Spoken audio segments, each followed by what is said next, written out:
To have a presence on the internet, you need to have your own domain name and hosting. This is very simple to do. First, you need to go to a place where you can buy a domain. The place I like to use is called GoDaddy, and you can go there at godaddy.com. There are other ones you can use as well, like namecheap.com and several others. Once you're here, all you have to do is sign up for a free account. Once you're signed in, you'll see a screen something like this. And now all you need to do is go and search for an available domain. Just go to Domains and click on it. Here you can do a domain search. Now there are lots of different kinds of domains that you can get, as you can see here. But you are always best to find a .com one if at all possible. It depends on what kind of application you're looking for as to what your domain name is going to be. For instance, if you're doing a specific niche, say for instance on dog training, you might want to find a domain that fits that, such as dogtraining.com. Very unlikely that one will be there, but you would type it in down here in the search box. Maybe you put a dash in it, and then click search. And it tells you that it's already taken, and then it'll give you some suggestions down here. If you don't like any of those, just go ahead and search for a different one. Another way is to do it is to buy one domain name and put all of your sites, no matter what the niche is, on that one domain. To do that, what you would want to do is have sort of a general purpose informational type domain. So you might want to put on here to have a domain name such as web info about or something like that, and then do a search.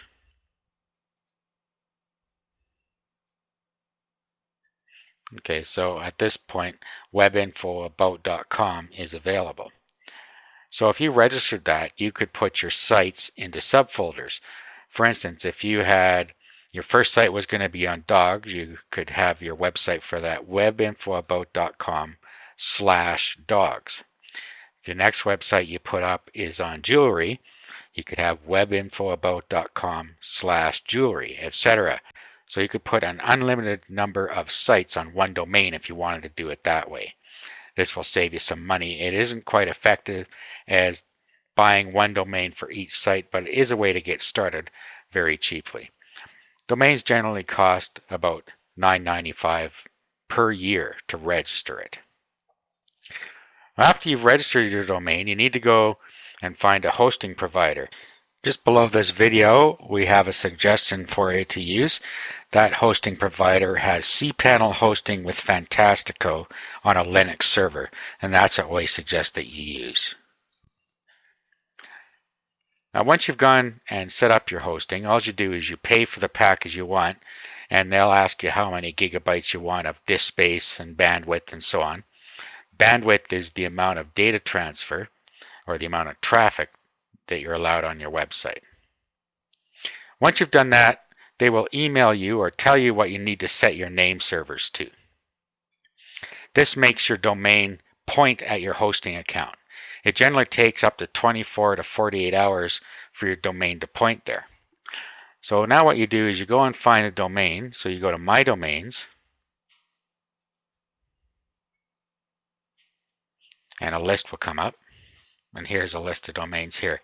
So what you would do is you would go into the domain that you want to set the name servers for. Just click on it. Now, depending on who you're using for a registrar, it could be slightly different, but this is GoDaddy's interface. So you just click there, and it brings up another one, another screen, and you'll see here that we have name servers. If you click on that, this is where you can set the name servers. This is what it's set at right now. To set your name server, just click on Custom Name Servers and then put the name server that your hosting company gives you in here. Once you've done that, click OK at the bottom here, and it will go and propagate across the internet. Like I say, that can take up to 24 to 48 hours.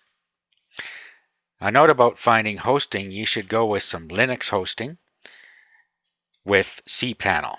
I do not personally suggest you use GoDaddy's hosting. I personally do not like the interface, but that's just me. So you can choose that if you want to. Okay, so once this is all propagated, you can actually sign into your cPanel just by typing in your domain name, whatever it is, /cPanel. Remember, you won't be able to do this till after it propagates. So in this case, I typed it ensight-site.com/cPanel, keyed in my username and password, and it brought up my hosting control panel. Another note about hosting that I should mention, make sure that you have Fantastico, as you are able to install a lot of different applications automatically using Fantastico. So that's it. That concludes the video series on how to set up a domain name and find hosting.